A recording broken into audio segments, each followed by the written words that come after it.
Howdy. So, this weekend we're looking at the gospel in Matthew 10 that focuses on the idea that Jesus is bringing a sword. So, not focusing on the idea of bringing peace, which we do know about Jesus bringing, but his emphasis is on the idea of bringing a sword.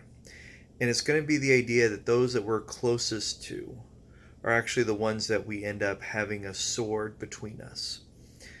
Now, the reason for this is that Jesus has been speaking to the disciples about the fact that they're going to be going out to other people in the nation of Israel, not the Gentiles, the other Israelites.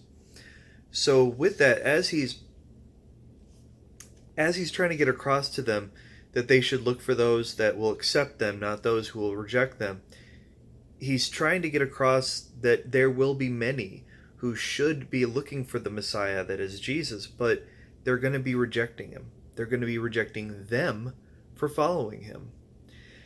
But the thing is that we end up seeing in our own context today that oftentimes we as the church put the idea of being peaceable and mild and just getting along with everybody above what it is that God might be trying to proclaim through us at any given point in time.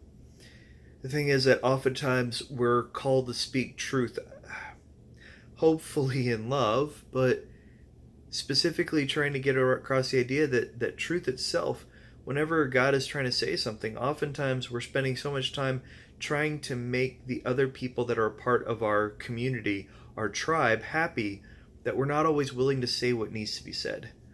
The thing is that there are plenty of things in the world that people will get wrong and people will do wrong. But oftentimes we let people's good intentions stop us from telling them what they need to hear.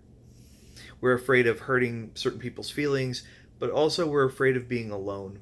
We're afraid of not fitting in with the people that we feel that we should be connected to. So, as we're thinking about this passage this weekend, we want to think about how God is trying to say things to us in our time, in our communities. He's trying to do things in our lives that might be hard to grapple with or uncomfortable. But if something is truly from God that we're supposed to hear and that we're supposed to proclaim, then He's calling us to do so. And it might offend the very people that we're the closest to, but that doesn't mean it's any less important for us to do so.